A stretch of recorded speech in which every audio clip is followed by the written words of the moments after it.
ಸಂಸತ್ತಿನ ಮೇಲೆ ದಾಳಿ ಆಗಿದ್ದಂಥದ್ದು ಬಿಜೆಪಿ ಅಧಿಕಾರದಲ್ಲಿದ್ದಾಗ, ಕಂದರ್ನಲ್ಲಿ ವಿಮಾನ ಅಪಹರಣ ಆಗಿದ್ದು ಬಿಜೆಪಿ ಅಧಿಕಾರದಲ್ಲಿದ್ದಾಗ, ಉರಿ ದಾಳಿ ಬಿಜೆಪಿ ಅಧಿಕಾರದಲ್ಲಿದ್ದಾಗ, ಅಕ್ಷರಧಾಮ ದಾಳಿ ಬಿಜೆಪಿ ಅಧಿಕಾರದಲ್ಲಿದ್ದಾಗ ಉಗ್ರರು ದಾಳಿ ಮಾಡಿದಂಥದ್ದು, ಇವತ್ತು ಪುಲ್ವಾಮಾ ದಾಳಿ ಬಿಜೆಪಿ ಅಧಿಕಾರದಲ್ಲಿದ್ದಾಗ, ಈಗ ಪಹಲ್ಗಾಮ್ ದಾಳಿನೂ ಬಿಜೆಪಿ ಅಧಿಕಾರದಲ್ಲಿದ್ದಾಗ ಆಗಿದೆ. ಆತ್ಮೀಯ ಬಂಧುಗಳೇ, ಇವತ್ತಿನ ಈ ಒಂದು ಐತಿಹಾಸಿಕವಾದಂತಹ ಒಂದು ಕಾರ್ಯಕ್ರಮ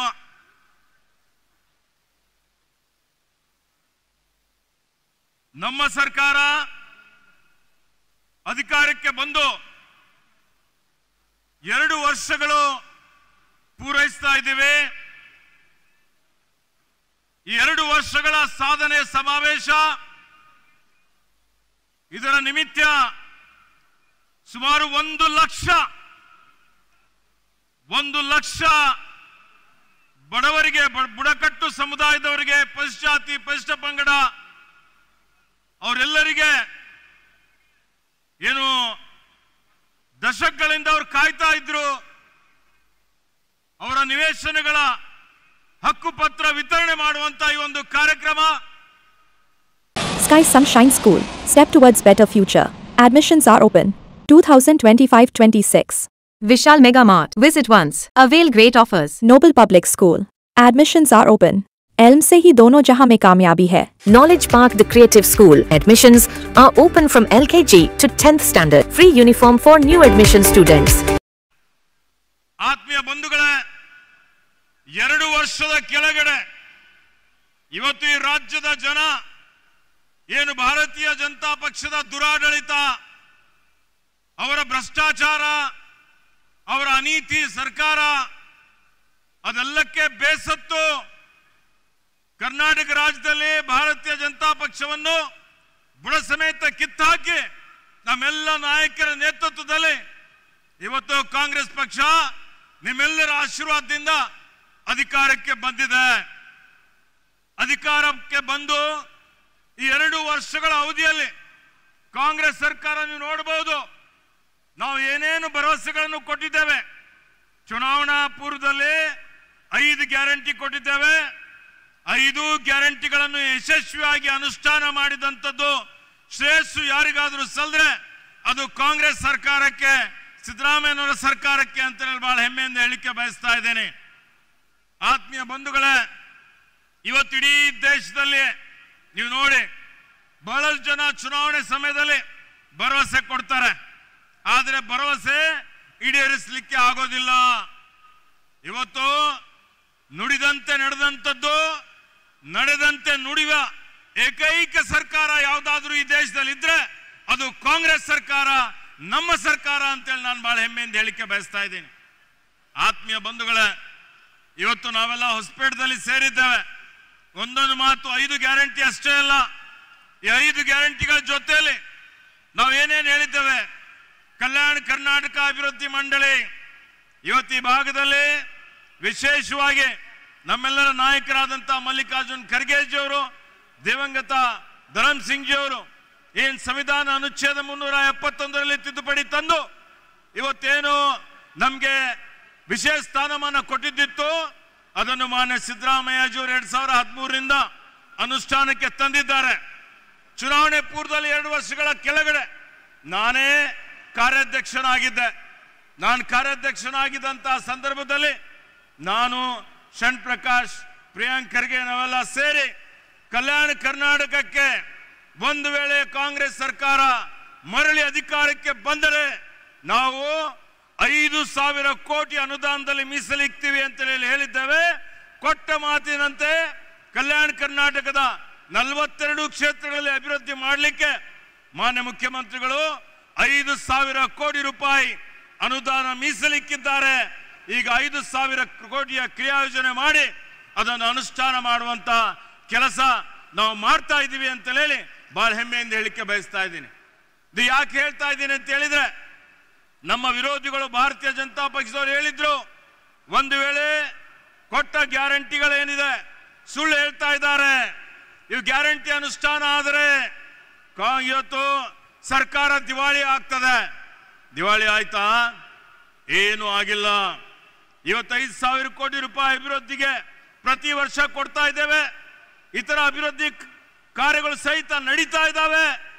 ಇವತ್ತೀಗ ನೋಡಿ, ಯಾರೂ ಮಾಡದ ರೀತಿಯಲ್ಲಿ ಇಡೀ ಇತಿಹಾಸದಲ್ಲೇ ನ ಭೂತೋ ನ ಭವಿಷ್ಯತೋ ಅನ್ನುವಂಥ ರೀತಿಯಲ್ಲಿ ಹಿಂದೆ ನಮ್ಮ ಸರ್ಕಾರ ಇದ್ದಾಗ ಏನು ಇವತ್ತು ತಾಂಡಗಳಿದ್ದು, ಹಟ್ಟಿಗಳಿದ್ದು, ಅವಕ್ಕೆಲ್ಲ ಯಾವುದೇ ಹಕ್ಕುಪತ್ರಗಳಿದ್ದಿಲ್ಲ. ಅಂಥವರೆಲ್ಲರಿಗೆ ಸುಮಾರು 3,500 ಹಟ್ಟಿಗಳ ಸಮೀಕ್ಷೆ ಮಾಡಿ ಅರ್ಹರಿದ್ದವರು ಎಲ್ಲರಿಗೆ ಗುರುತಿಸಿ 1 ಲಕ್ಷಕ್ಕಿಂತಲೂ ಹೆಚ್ಚಿನ ಒಂದು ಜನರಿಗೆ ಇವತ್ತು ಅವರ ಭವಿಷ್ಯ ನಿರ್ಮಾಣ ಮಾಡಲಿಕ್ಕೆ ಅವ್ರದೇ ಆದಂತ ಒಂದು ಡಿಜಿಟಲ್ ಖಾತೆ ಕೊಟ್ಟು ಅದಕ್ಕೆ ಈ ಸ್ವತ್ತು ಮಾಡುವಂತ ಕೆಲಸ ಯಾರಾದರೂ ಮಾಡಿದ್ರೆ ಅದು ಕಾಂಗ್ರೆಸ್ ಸರ್ಕಾರ ಮಾಡಿದೆ, ನಮ್ಮ ಸರ್ಕಾರ ಮಾಡಿದೆ ಅಂತ ಹೇಳಿ ಬಹಳ ಹೆಮ್ಮೆಯಿಂದ ನಾನು ಹೇಳಿಕೆ ಬಯಸ್ತಾ ಇದ್ದೀನಿ. ಅದಕ್ಕೆ ಆತ್ಮೀಯ ಬಂಧುಗಳೇ, ಇವತ್ತು ನೋಡಿ, ನಮ್ಮ ವಿರೋಧಿಗಳು ಭಾರತೀಯ ಜನತಾ ಪಕ್ಷ ಕೇಂದ್ರ ಸರ್ಕಾರದಲ್ಲಿ ಇವರು ಅಧಿಕಾರಕ್ಕೆ ಬಂದು ಸುಮಾರು 11 ವರ್ಷಗಳು ಕಳೆದಿದ್ದಾವೆ. ಇವರು ಅಧಿಕಾರಕ್ಕೆ ಬರೋಕ್ಕಿಂತ ಪೂರ್ವದಲ್ಲಿ ಬರೀ ಸುಳ್ಳು, ಬರೀ ಮೋಸ, ಬರೀ ವಂಚನೆ. ಇವತ್ತು ಅಚ್ಚೇ ದಿನ ಆएंगे ಅಂತ ಹೇಳಿದ್ರು. क्या अच्छे दिन आए क्या? कुछ नहीं, पुराने दिन ही फिर वापस लौटाओ बोल के हमारे लोग बोल रहे हैं. पूरा इडी देशದ ಜನ ಅವ್ರು ಹೇಳಿದ್ರು, ನಾವು ಅಧಿಕಾರಕ್ಕೆ ಬಂದ್ರೆ ಇವತ್ತು ಪೆಟ್ರೋಲ್ 30-40 ರೂಪಾಯಿ ಕೊಡ್ತೀವಿ, ಡೀಸೆಲ್ 30 ರೂಪಾಯಿ ಕೊಡ್ತೀವಿ, ಅಡುಗೆ ಅನಿಲ ಸಿಲಿಂಡರ್ 200 ರೂಪಾಯಿ ಕೊಡ್ತೀವಿ. ಕೊಟ್ರ? ಕೊಡೋದಂತೂ ಅತ್ತೆ ಹೋಯ್ತು. ಇವತ್ತೇನು UPA ಸರ್ಕಾರ ಇದ್ದಾಗ ಅಡುಗೆ ಅನಿಲ ಸಿಲಿಂಡರ್ಗೆ ಏನು 200 ರೂಪಾಯಿ ಸಬ್ಸಿಡಿ ಕೊಡ್ತಾ ಇದ್ರು. ಆ ಸಬ್ಸಿಡಿನೂ ಕಿತ್ಕೊಳ್ಳುವಂತ ಕೆಲಸ ಇವತ್ತು UPA ಅಂದ್ರೆ ಇದ್ದಾಗ ಮಾಡಿದ್ರು. NDA BJP ಸರ್ಕಾರ ಅದನ್ನು ವಾಪಸ್ ಕಿತ್ಕೊಂಡಿದೆ. ಇವತ್ತು ಬೆಲೆ ಏರಿಕೆ ನೋಡಿ, ಸುಮಾರು ಇವರೆಲ್ಲ ಈ ಬೆಲೆ ಏರಿಕೆಯಿಂದ ಜನ ಕಂಗಾಲಾಗಿದ್ದಾರೆ, ಬಡವರಾಗ್ತಾ ಇದ್ದಾರೆ. UPA ಸರ್ಕಾರ ಇದ್ದಾಗ ಮನಮೋಹನ್ ಸಿಂಗ್ ರವರ ಕಾರ್ಯಕಾಲದಲ್ಲಿ 27 ಕೋಟಿ ಜನರಿಗೆ ಬಡತನ ರೇಖೆಗಿಂತ ಮೇಲೆತ್ತುವಂತ ಕೆಲಸ ಇವತ್ತು ಸೋನಿಯಾ ಗಾಂಧೀಜಿಯವರ ನೇತೃತ್ವದಲ್ಲಿ ನಡೆದಿತ್ತು. ಆದರೆ ಕೇಂದ್ರದ BJP ಸರ್ಕಾರ ಬಂದ ನಂತರ ಬಡವರು ಇನ್ನೂ ಹೆಚ್ಚಿನ ಒಂದು ಬಡವರಾಗ್ತಾ ಇದ್ದಾರೆ. ಬಡವರಿಗೆ ಮುಗಿಸ್ಬಿಡುವಂತ ಕೆಲಸ ಕೇಂದ್ರದ BJP ಸರ್ಕಾರ ಮಾಡ್ತಾ ಇದೆ. ಇವತ್ತು ಅವರೇನು BJP ಇವತ್ತು ಬಡವರ ರಕ್ತ ಹಿಂಡುವಂತ ಒಂದು ಕೆಲಸ ಮಾಡಿ ಬರೀ ಉದ್ಯೋಗಪತಿಗಳಿಗೆ ಸಹಕಾರ ಮಾಡುವಂತ ಕೆಲಸ ಭಾರತೀಯ ಜನತಾ ಪಕ್ಷ ಮಾಡ್ತಾ ಇದೆ. ನೀವು ನೋಡ್ತಾ ಇದ್ದೀರಿ. ಇವತ್ತು ಕಾಂಗ್ರೆಸ್ UPA ಸರ್ಕಾರ ಇದ್ದಾಗ ಮನಮೋಹನ್ ಸಿಂಗ್ ರವರು 72,000 ಕೋಟಿ ರೂಪಾಯಿ ಸಾಲ ಮನ್ನಾ ಮಾಡಿದ್ರು. ಅವಾಗ ಹೇಳಿದ್ರು ಇವರು ಸಾಲ ಮನ್ನಾ ಮಾಡಿದ್ರೆ ದಿವಾಳಿ ಆಗುತ್ತೆ ಅಂತ. ಮತ್ತೆ BJP ಅವರು ಮಾನ್ಯ ಸಿದ್ದರಾಮಯ್ಯಜವರ ಕಾರ್ಯಕಾಲದಲ್ಲಿ 50,000 ರೂಪಾಯಿವರೆಗೆ ಸಾಲ ಮನ್ನಾ ಮಾಡಿದ್ರು. ಆದರೆ BJP ಈಗ ನಾವು ಕೇಂದ್ರದಲ್ಲಿ ಸಾಲ ಮನ್ನಾ ಮಾಡಿದ್ರೆ ಅಂತ ಹೇಳಿದ್ರೆ ಖಜಾನೆ ಖಾಲಿ ಆಗ್ತದೆ ಅಂತ ಹೇಳ್ತಾರೆ. ಆದರೆ ಸುಮಾರು ಕೆಲವು ಬೆರಳೆಣಿಕೆಯಷ್ಟು ಏನು ಉದ್ಯೋಗಪತಿಗಳಿದ್ದಾರೆ, ಬಂಡವಾಳಶಾಹಿಗಳಿದ್ದಾರೆ, ಅವರ 16 ಲಕ್ಷ ಕೋಟಿ ಸಾಲ ಮನ್ನಾ ಈ ಭಾರತೀಯ ಜನತಾ ಪಕ್ಷದ ಕೇಂದ್ರ ಸರ್ಕಾರ ಮಾಡಿದೆ. ಇವರಿಗೆ ನೈತಿಕತೆ ಇದೆಯಾ? ಇವರಿಗೆ ಬಡವರ ಬಗ್ಗೆ ಕಳಕಳಿ ಇದೆಯಾ? ಕಾಳಜಿ ಇದೆಯಾ? ನಾವೆಲ್ಲ ಆಲೋಚನೆ ಮಾಡಬೇಕಾಗ್ತದೆ. ಆತ್ಮೀಯ ಬಂಧುಗಳೇ, ಕಾಂಗ್ರೆಸ್ ಪಕ್ಷಕ್ಕೆ 140 ವರ್ಷಗಳ ಇತಿಹಾಸ ಇದೆ. ಈ ದೇಶಕ್ಕೆ ಸ್ವಾತಂತ್ರ್ಯ ಕೊಟ್ಟು, ತ್ಯಾಗ ಮಾಡಿ, ಬಲಿದಾನ ಕೊಟ್ಟು ದೇಶವನ್ನು ಮುನ್ನಡೆಸಿ ಆಧುನಿಕ ಭಾರತ ನಿರ್ಮಾಣ ಮಾಡಿ ನಾವೆಲ್ಲ ಜಗತ್ತಿನಲ್ಲಿ ತಲೆ ಎತ್ತಿ ಮೆರೆಯುವಂತೆ ಮಾಡಿದಂತಹ ಕೀರ್ತಿ ಕಾಂಗ್ರೆಸ್ ಪಕ್ಷಕ್ಕೆ ಸಲ್ತದೆ. ಎಲ್ಲಾ ಜಾತಿ, ಎಲ್ಲಾ ಭಾಷೆ, ಎಲ್ಲಾ ಧರ್ಮೀಯ ಜನರಿಗೆ ತನ್ನ ಜೊತೆಯಲ್ಲಿ ತೆಗೆದುಕೊಂಡು ಹೋಗುವಂತ ಏಕೈಕ ಪಕ್ಷ ಯಾವುದಾದ್ರೂ ಇದ್ರೆ ಅದು ಕಾಂಗ್ರೆಸ್ ಪಕ್ಷ ಇದೆ. ನಾವು ಅರ್ಥ ಮಾಡಿಕೊಳ್ಬೇಕಾಗ್ತದೆ. ಅದಕ್ಕೆ ಆತ್ಮೀಯ ಬಂಧುಗಳೇ, ಇವತ್ತೇನು ಭಾರತೀಯ ಜನತಾ ಪಕ್ಷ ಇವತ್ತು ಯಾವ ರೀತಿಯಲ್ಲಿ ಜಾತಿಗಳಲ್ಲಿ ಧರ್ಮಗಳಲ್ಲಿ ಒಡೆದಾಡುವ ನೀತಿ ಅನುಸರಿಸಿ ಭಾವನಾತ್ಮಕ ವಿಷಯಗಳನ್ನು ಕೆರಳಿಸಿ ಇವತ್ತು ಸಮಾಜವನ್ನು ಒಡೆಯುವಂತ ಕೆಲಸ ಮಾಡ್ತಾ ಇದ್ದಾರೆ. ಇವತ್ತು ಮಾನ್ಯ ರಾಹುಲ್ ಗಾಂಧಿ ಅವರು ಸಮಾಜವನ್ನು ಒಗ್ಗೂಡಿಸುವಂತ ಕೆಲಸ ಭಾರತ್ ಜೋಡೋ ಮಾಡಬೇಕು ಅಂತ ಹೇಳಿ ಸಾವಿರಾರು ಕಿಲೋಮೀಟರ್ ರಾಹುಲ್ ಗಾಂಧೀಜಿಯವರು ಪಾದಯಾತ್ರೆ ಮಾಡಿದ್ರು. ಭಾರತೀಯ ಜನತಾ ಪಕ್ಷ ಮಾಡ್ತಾ ನೋಡಿ, ಇವರು ಪ್ರಧಾನಮಂತ್ರಿಗಳು ಏನಾದರೂ ಮಣಿಪುರ್ಗೆ ಭೇಟಿ ಕೊಟ್ರ?